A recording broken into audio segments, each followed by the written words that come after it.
За юу ацхан ингээд 2-3 хоногийн өмнөөс хийх гэж оролдсон энэ бичлэгээ одоо хийж эхлэх гэж байна. За энэ удаагийн бичлэгээрээ бол би сэдв бол ойлгомжтой 2 дугаар сарын хайр сэтгэлийн талаар яг өмнөх харилцааны талаар мөн одоо шинэ харилцаа байна уу гэдэг талаар маш тодорхой 2 асуултыг илүү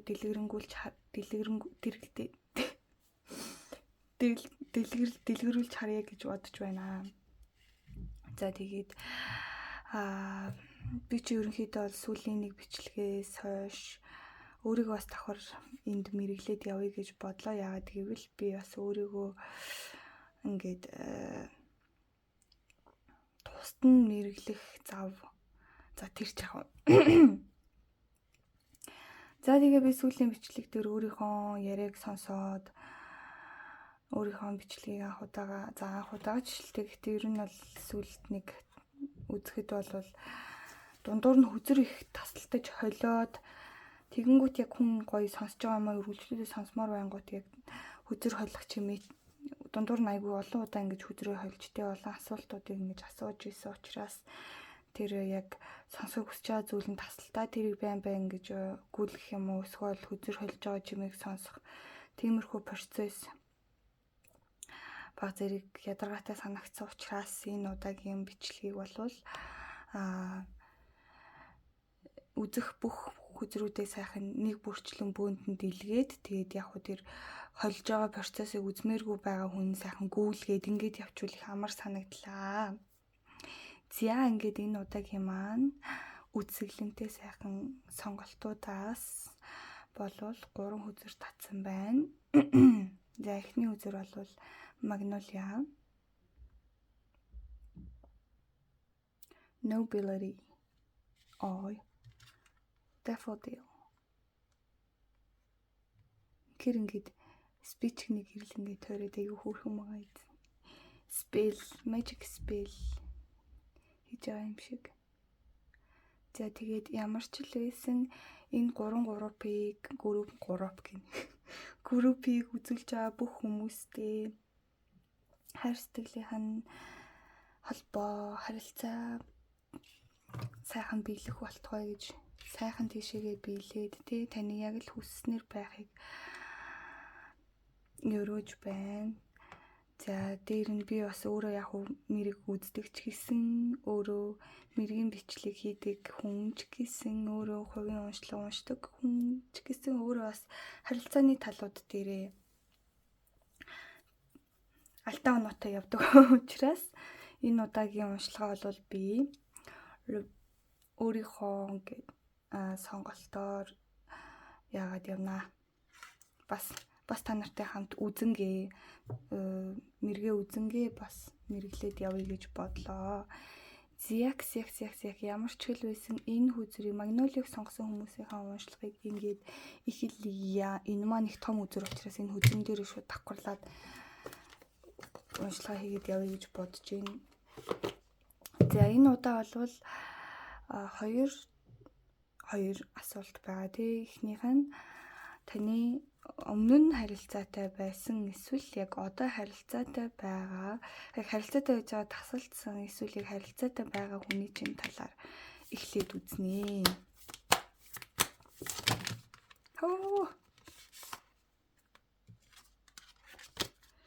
Тэгээд ер нь бол яг дэлгэгдэж болох бүх хүзрнүүдийг сайхан дэлгэж байгаа л тайлаад явчих гэж бодож байна. Тэгвэл дундуур нь яг холилтын хэсгийг хүлээн гэдэг болж байгаа сонир санагдал байна л та. Эхний хүзэр маань дэлгэглээ.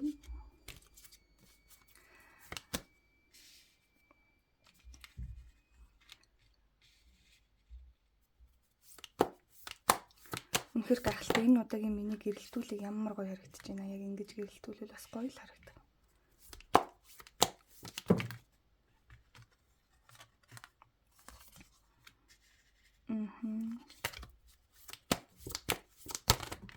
Ер нь бол би хүзрээ 3 холж байгаа хооронд хүзэр унахгүй бол би энэ хүзрийн холилтыг зогсооно гэсэн үг. За ингээд гарах хүзрнүүд нь бол хангалттай гарсан байна. За Франц үзэрнээсээ бол 4 үзэр гарч ирсэн байна. Танд хэлхийг хүссэн 4 зүйл байна гэсэн үг. Тэгэхээр одоо Child of the Universe үзрөөс татнаа. Pluto.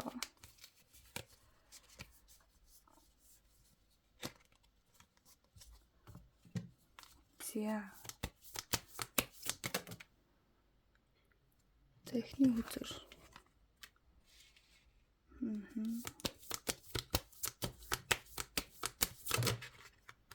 Хоёр дахь үзэр. За одоо шууд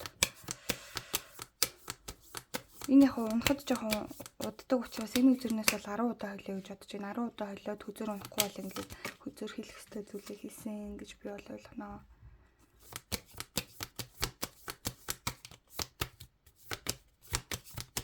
За энэ үзэрнээс бол болсон байна. Child of the Universe-ийн юуны юу гэвэл за энийг яг сүлд тавьснаас нь тайлбарлаад явчих. Ерөөсөө давхарлаад явж байгаа.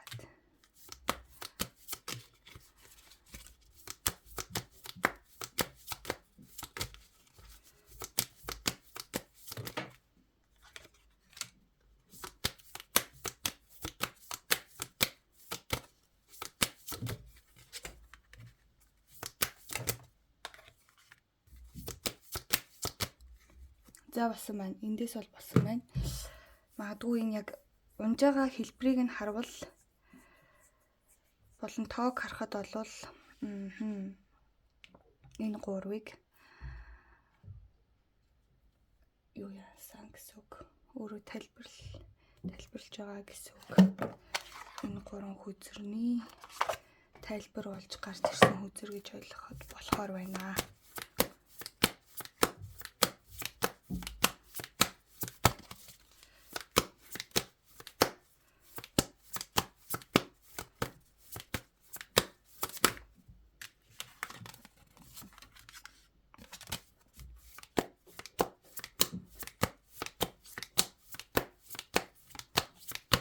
За эндээс болсон гэж эндээс бол ганцхан л үзэр татагтаар харагдчих байна. Окей. За одоо нас ингээд уншлах маань эхэлж байна гэсэн үг.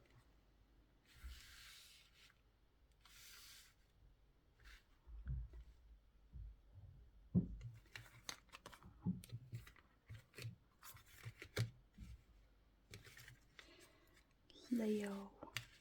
Notice the sign.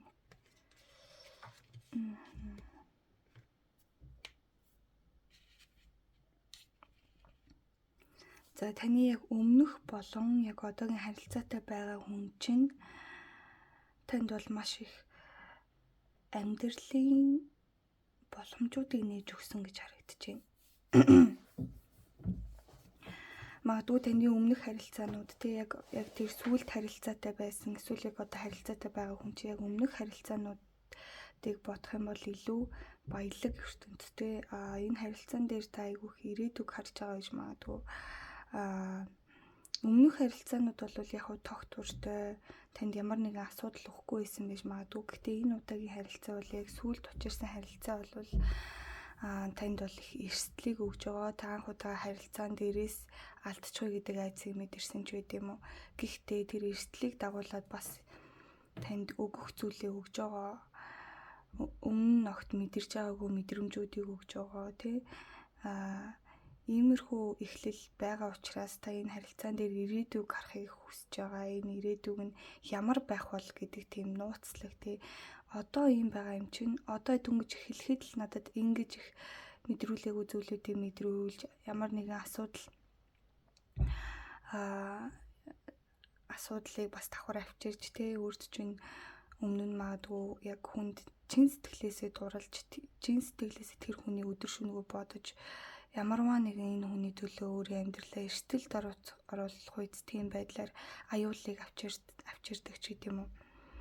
Иймэрхүү байдлыг дөнгөж анхуулзаад гаргасан учраас та цаашдаа энэнээс илүү зүйл байна гэж бодохоор энэ хүнийг бол маш их сонирхож байгаа. Дээр нь ирээдүй ямар байх бол гэдгийг бол мэдхийг хүсэж байгаа. За дээр нь тэр хүн таныг бол маш их уруу татж байгаа. Одоогийн ажил карьер дээрээ фокуслаад өөр дээрээ анхаарлаа төвлөрүүлээд явхад бол нэлээд хэцүү болж байгаа. Тэр хүний орон зай бол их дутагдж байгаа. Ихэнхдээ таны бодлууд бол тэр хүнийг чиглээд байна. Тэгэхээр энэ магадгүй таны амьдралд баг зэргээр сөргөөр нөлөөлж иж магадгүй.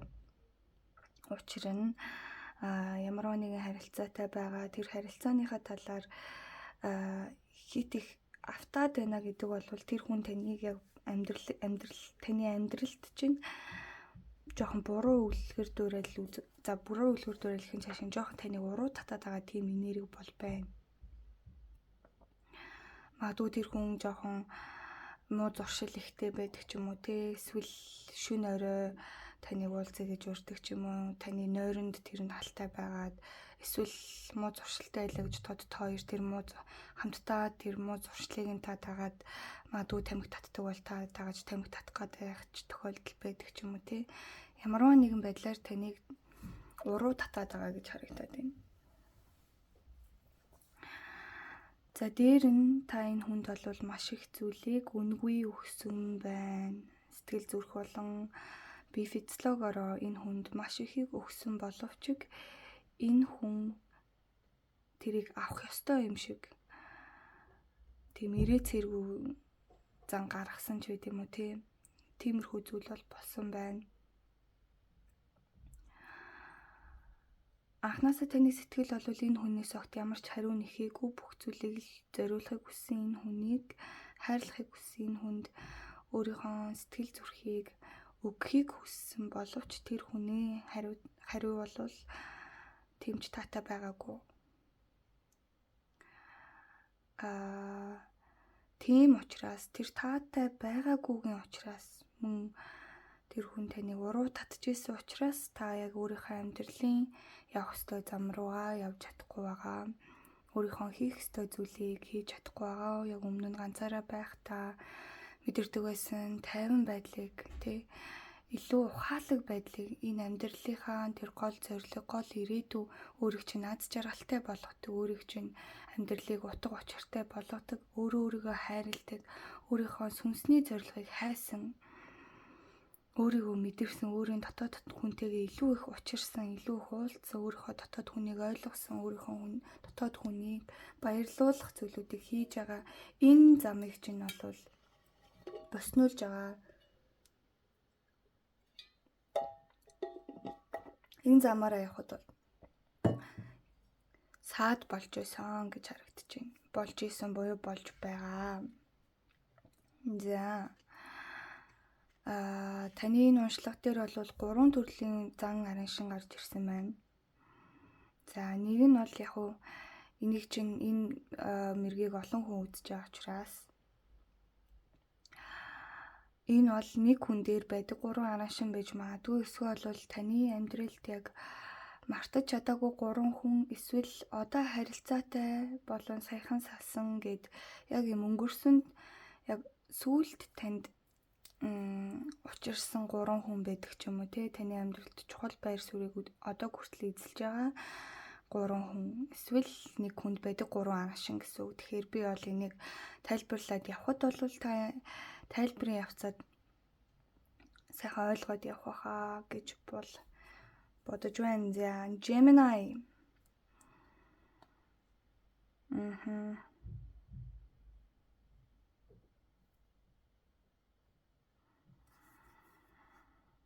За эхний зан араншин бол тэр хүн маш хоёр ааштай, тантай заримдаа маш сайхан харьцдаг. Гэхдээ ямар ч шалтгаангүйгээр заримдаа маш өөр хүн шиг авиралдаг. Дээр нь тэр хүн та тэр хүнд сэтгэл зориулахаа болоод эхлэхэд бол энэ харилцааг орхих гээд тиймэрхүү хандлага танд үзүүлдэг.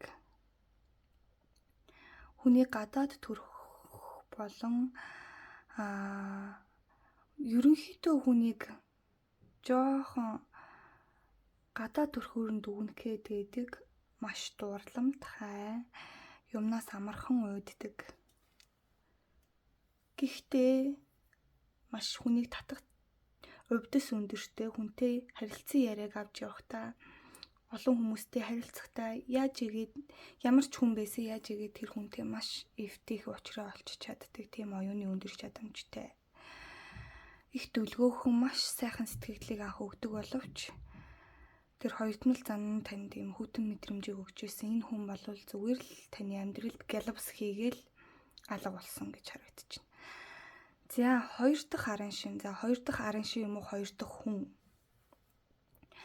За энэ хүн бол маш халамжтай, маш гэр бүлсийг танд бол хайр халамжийг их үзүүлж исэн. Танд зориулж байгаа тэр сэтгэлтэй нэг жижиг үйлдэлж байсан тэр хүн орхигдуулахгүйгээр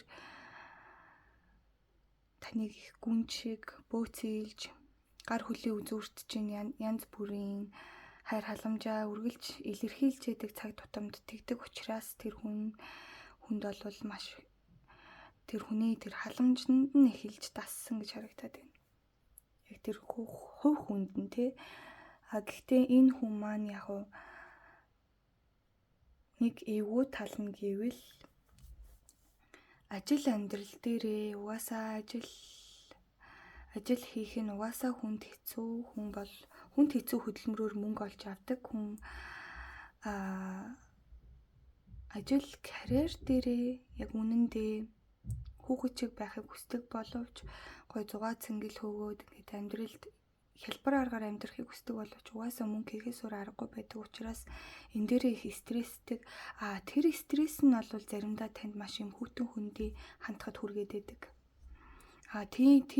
Тэр байдал нь яг таныг сонирхгүй байгаа мó эсвэл амьдрал нь угаасаа эвгүй байгаа мó гэдгийг тааварлахад маш хэцүү. Энэ байдал бол энэ хүний яг тэр асуудал энэ харилцаанд асуудал үүсгэсэн гол шалтгаан гэж харагдаж байна. За 3 дахь арын шин буюу 3 дахь хүн бол Арслан гэхээр knowledgeтэй хамт гарч ирж байгаа. За энэ хүн бол бусдыг татах чадвар тий олон хүн дунд өөрийгөө илэрхийлэх чадвар болон аливаа нэгэн зүйлийг бусдаас илүү хийж чадах тийм эрэмхий дайчин өөртөө итгэлтэй. Хамгийн гол нь тэр өөртөө итгэлтэй байдалд нь та маш их татагдсан байж магадгүй. Маш тийм хөдөлгөөнтэй, сэргэлэн, гялалцсан, хүчирхэг тийм ауран таныг бол татчихсан. Дээр нь энэ хүнтэй харилцаа үүсгээд хүнд анхаарал хандуулсан тохиолдолд бол маш их халуун дулаан мэдрэмжийг өгч чаддаг. Маш их халуун дулаан мэдрэмж өгч чаддаг. Энэ хүнтэй та учирснараа бол маш их аз жаргалтай болдог. Өөрийнхөө байж болох хамгийн гоё хүнтэй учирсан юм шиг нэг гоё холбоо тогтоосон юм шиг тийм халуун дулаан мэдрэмжийг өгч чаддаг. Хамтдаа бүр найзууд чигч байж хөвгчлөлтөж байж чаддаг. Харилцааг хязгаарч удартай байлгахдаггүй тийм төрлөөрөө тийм байдлаараа таныг бол сэтгэлийг чинь татдаг. Гэхдээ энэ хүн бусдад их мундаг харагддаг имижээ авч үлдэхийн тулд тэр бусдаар угаасаа хүндлүүлдэг, бусад хүн байнга өөрийг нь магтж идэг, бэхширж идэг тэр нэг зүйлдээ угаасаа тэр нэг зүйлээ авсаар хагаад тэр зүйлдээ дасцсан учраас бусдад өөрийнхөө мууг харуулдаггүй, бусдад өөрийнхөө алдааг харуулахыг хүсдэггүй. Ямарваа нэгэн зүйлийн талаар тэр хүн мэдгүй байлаа гэхэд аливаа нэгэн сэдв дээр ч юм уу аливаа нэгэн асуудал дээр тэр хүнд мэдгүй зүйл гарч ирвэл тэр хүн мэдгүй гэдгээ нуугаад улам зөрүүдлээд гүжүүдлээд өөрийнхөө зөв гэж ингэж гүжүүдэлж тэр асуудлыг хүнээс нууж одоо жишээ нь харилцаан дээр тэр хүнд ямар нэгэн зүйл дээр туршлага дутах ч юм уу ямарваа нэгэн зүйл дээр таныг ойлгохгүй тохиолдол ч юм уу эсвэл өөрөө алдаа гаргасан тохиолдолд тэрийг бол нуудаг. Гаднаа зүгээр юм шиг харагддаг. Гэхдээ тэрийг нуудаг. Дээр нь маш тэнэг үйлдэл хийдэг, амьдралдаа тэнэг зан гаргадаг. Гэхдээ тэрийг өөрийнхөө зөв гэж боддог. Хамгийн гол нь тэр хүмүүсийн анхаарал бишрэл энэ хүнийг хэтэрхий зөрүүд өөртөө ихтэй өөртөө итгэлтэй байдал нэм эгогоор илэрхэд ингэж хүргээд байдаг. Энэ зан нь бол танд жоохон ядаргаатай санагддаг. Өнгөрөө байдал ч юм уу тиймэрхүү зүйл нь бол энэ харилцааг төгсгөхөд хүргэж байгаа, асуудалд оруулахад хүргэж байгаа гэсэн үг бахнэ. За энэ 3 хүн эсвэл энэ 3 араншин нэг хүнд байгаа гэсэн тий. Тэгэхээр за зан чанарын хувьд бол ингэж гарсан бол цэцэгний үзүрнөөс татсан зүйлийг харавал за энэ бол харилцаан дээр энэ хүү өнгөрсөнд тохиолдсон энэ 3 харилцаа эсвэл өнгөрсөнд тохиолдсон энэ 3 зан төлөвтэй энэ нэг хүн дээр та ямар зан авираг гаргах хэрэгтэй вэ? Энэ харилцаан дээр яах ёстой вэ гэсэн зөвлөгөө маягийн карт гарч ирлээ гэж бол би харж байна. Тэгэхээр энэ бол таныг та яг өөртөө үнэнч бай гэсэн санааг яриад байна. Энэ хүн яаж авирлаж, яаж харилцаанд хандна уу гэхэд танд бол өөрийн гэсэн хил хязгаар байх хэрэгтэй. Дээр нь та яг ямар хүн бэ? Харилцаан дээр ямар зүйл хүртэх хэрэгтэй вэ гэдэгтээ үнэнч байх ёстой гэсэн үг.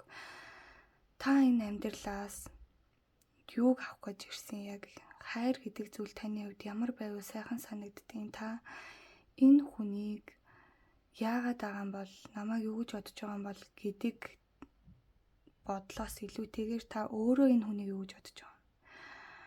Танд энэ хүн чинь нэг л биш юм шиг санагдаад байна уу? Танд энэ хүн чинь нэг л сэтгэл дутуу гаргаад байгаа юм шиг санагдаад байна уу? Танд энэ хүн эргэлзээг төрүүлээд байна уу? Танд энэ хүн ямар санагдаж байгаа? Та энэ хүнийг сонгохыг хүсэж байгаа мó? Эсвэл өөр хүнийг сонгохыг хүсэж байгаа мó? Танд үнэхээр сонголт байгаа тохиолдолд сонголт байхгүй ч байсан энэ хүнийг цаашдаа авч үлдэх үү, амьдралдаа авч үлдэх үгүй юу гэдгээ та өөрөө бодох хэрэгтэй гэсэн үг. Энэ хүн намайг юу гэж бодож байгаа бол энэ хүн энэ харилцаан дээр ямар хөө байр суурьтай байгаа бол энэ хүн үйлдэл хийх болов уу? Энэ хүн надад хайртай болов уу гэхээс илүү та өөрөө энэ хүнд яг хайртай мó? Та эсвэл зүгээр л яг энэ зан арын шин эсвэл ямарваа нэгэн шалтгаант байдлаар хайрлаад байгаа мó? Тэр хүний ямар нэг зүйл нь танд таалагдсан болоод танд байдгүй ямарваа нэгэн зүйл тэр хүнд байсан болоод та тэрэнд нь сэтгэл зүрхээ өгөөд байгаа мó? Яг үнэндээ таныг яг хайр гэж яг юу юм? Яг энэ хүнийг хайрласнараа та ямар хуу зүйлийг хүртэх эрхтэй юм гэдэг байдлаар харна гэсэн үг. Өөрийнхөө талаас хайр сэтгэлд хандж эхлэх хэрэгтэй гэсэн үг. За одоо жишээ нь тэр хүн магадгүй тантай гинт харьцаж байгаа алга болдог байлаа гэж бодоход та энэ байдал чинь танд таалагдах юм уу? Та энийг хүлээн зөвшөөрөх юм уу? Та энэ харилцаанд цаашдаа энэ зүйлийг үргэлжлүүлээд энэ байдлыг гаргасаар байсан ч гэсэн та энийг хүлээн зөвшөөрөх үү? Угаасаа нэгэн тал энэ хүний ямарваа нэгэн аран шинг засаж чадахгүй байвал та энийг цаашдаа хүлээн зөвшөөрч чадах уу? Та тэрийг цаашдаа хүлээн зөвшөөрөхийг хүсэхгүй байгаа бол яг үнэхээр хамт байгаад сэтгэлээ дасгах хэрэгтэй юу үгүй юу? Өөртөө үнэнч явах хэрэгтэй гэсэн үг. Үнэхээр та энэ хүнд хайртай юм бол үнэхээр та энэ хүний зөв хүн гэж мэдэрч сэтгэлтэй үнэхээр энэ хүн үнэхээр надтай байж болохоор энэ хүнийг би байгаагаар нь ирээдүйд хайрлаж чадна. Энэ хүнээс үнэхээр намайг гэсэн хайр мэдрэгддэг. Энэ хүнд ямар нэгэн алдаа байсан ч гэсэн энэ хүнд яг миний хүсэж байгаа ийм зүйл байгаа. Энэ бол миний хувьд хамгийн үнэт зүйл. Энэ хүн үнэхээр намайг хайрладаг гэдгийг нь би үнэхээр зүрх сэтгэлтэй мэдэрч чаддаг гэж бат итгэлтэй байвал тэрэндээ үнэнч явах хэрэгтэй гэсэн үг. Үнэхээр тэр хүнийг хайрлахыг, үнэхээр тэр хүнээс хангалттай итгэлтэй мэдрэмж авч байгаа бол эргэлзэх хэрэггүй гэсэн үг байхгүй юу? За тэгэхээр иймэрхүү байна. Ингээд нэмэлтээр болвол энэ одоогийн харилцаатын 2 дугаар одоо харилцаж байгаа эсвэл өмнө харилцаж байгаа хүнээс гадна энэ 2 дугаар сард шинэ харилцаа байна уу гэдэг дээр нэмэлттэй ингээд уншлага болгоод юу яя өндөрлөё гэж бодож байна. Ингээд нэмэлтийг авахыг хүсэж байгаа бол миний Instagram юм уу Facebook хаяг руу холбогдоорой. 23200 гэж байгаа. Дээр нь та намайг цаашдаа гоё бичлэг хийгээд те ерөөхдөө өөрийнхөө нүүр царайг харуулсан илүү гоё юм амьд уншлахыг хүсчээвэл та над руу donation илгээж болно шүү. Тэгээд өмнө нь бас энэ данс руу маань donation илгээсэн хүмүүстээ маш их баярлалаа. Үнэхээр хуран болж байгаа шүү. Намайг бас цаашдаа хичээх цаашдаа илүү гоё том зорилго тавихын илүү гоё уншлахыг, илүү амьд, илүү бодит уншлага хийхэд бол их түлхэц болж байгаа шүү. Тэгээд үнэхээр их баярлалаа. Лайк, subscribe дарж байгаа хүмүүстээ ч гэсэн маш их баярлалаа. Намайг дэмждэг бүх хүмүүстээ маш их хайртай шүү. Миний бичлэгийг хүлээдэг хүмүүсийнхээ урмыг хугалахгүй байхыг хичээдгээ. Тэгээд хүсэн хүлээсэн уншлагаа ингээд сонс